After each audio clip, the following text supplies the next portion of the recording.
Psst. Level up. It's Mrs. Klein. And Mr. Creighton. We are here right now for your next podcast, moving along into Chapter 10. It's Lesson 1, The Role of the Catholic Church.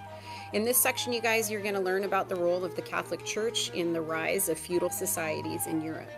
Okay, there's a lot of vocabulary terms this time around, and many of them are people, so you're going to want to make sure that you're able to kind of keep who's who at the forefront for you. The terms this time are clergy, Pope Gregory VII, religious order, Francis of Assisi, and Thomas Aquinas. Remember that when you hear this sound, you've heard a vocabulary term.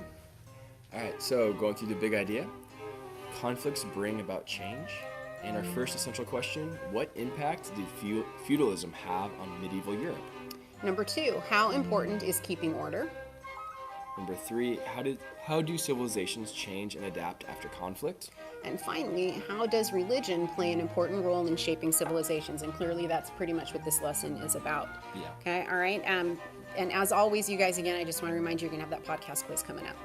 All right, the first section for the podcast is Power of the Roman Catholic Church. You can find this on pages 321 to 323. The question you guys should be thinking about, how did the Catholic Church become so powerful in medieval Europe? At that time in Europe, there was no strong central governments or powerful rulers to unite people. Central authority was weak.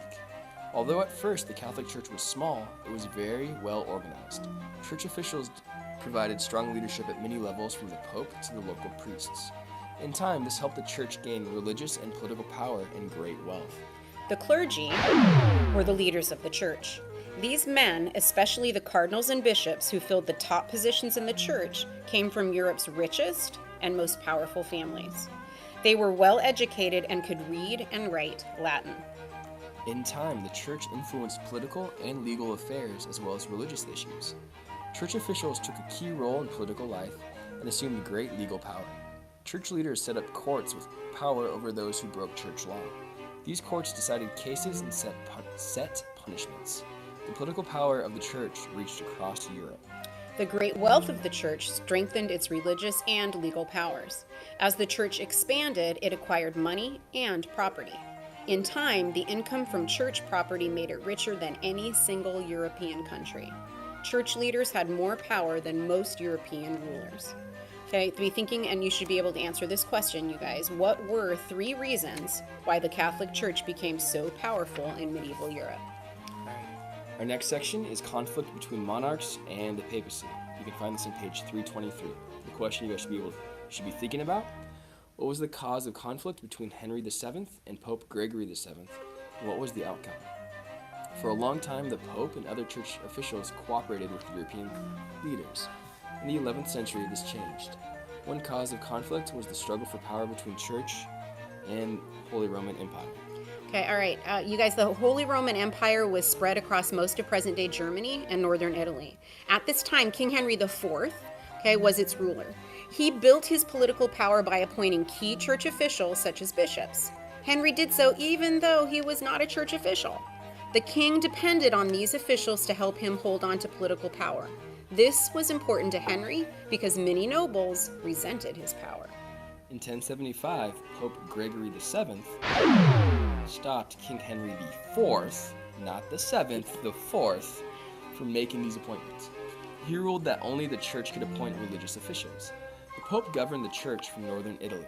He feared that the Holy Roman Empire's control over northern Italy would threaten his own power. Okay, King Henry didn't like it, so he fought back. He brought together the bishops who supported him, and they declared that Pope Gregory had not been fairly elected. Gregory reacted by deciding to excommunicate or banish Henry from the church. That's a super big deal, you guys, because at this time, everybody's goal is to get to heaven, and the only way you're getting through heaven is to become like you are a part of a member of the church, and if you get excommunicated, you're not going to heaven. Exactly. After the Pope took this action, many nobles and church officials turned against Henry. Fearing he would lose his throne, Henry asked the Pope to forgive him. The Pope agreed, ending this conflict. But European political leaders and the Church would clash again over religious and political power. The question you guys should be able to answer in your head right now, explain the cause and outcome of the conflict between Pope Gregory VII and King Henry IV. All right, the next section you're going to find on pages 324 and 325, and it's called The Church and Society. Be thinking of this question as you listen along. What role did the Catholic Church play in education? Okay, the most important way that the church influenced education was through its religious orders. This is a group of people who live together and follow the same religious rules. These orders included monastic orders where monks and nuns lived. They were called monastic orders because their members lived in monasteries. Friars were another type of religious order. They traveled from place to place preaching and spreading church beliefs. Friars owned nothing and lived by begging. Italian friar Francis of Assisi founded an order of friars known as the Franciscans. Monastic orders set up schools and libraries all over Europe. But by the 1100s, there were not enough of those schools for all of those who wanted to attend. Students came to cities where many learned teachers lived. They gathered to hear these teachers, and in time, these gatherings grew into universities. Church scholars also aided education by studying the writings of ancient Greek and Roman thinkers. In the mid-1200s, the Christian scholar Thomas Aquinas studied the works of the Greek philosopher Aristotle. He used his knowledge to argue that church and government could get along as long as government laws followed the law of God. In time, such ideas led to new ways of thinking about government. The question you guys should be able to answer in your head right now: how did the church help educate people in medieval Europe? Okay, and one more time, you guys, we've got that list of vocabulary terms, so you're going to want to make sure that you are able to identify these words: clergy, Pope Gregory VII, religious order, Francis of Assisi, and Thomas Aquinas. All right, you guys, it's quitting time. Current mood: tired.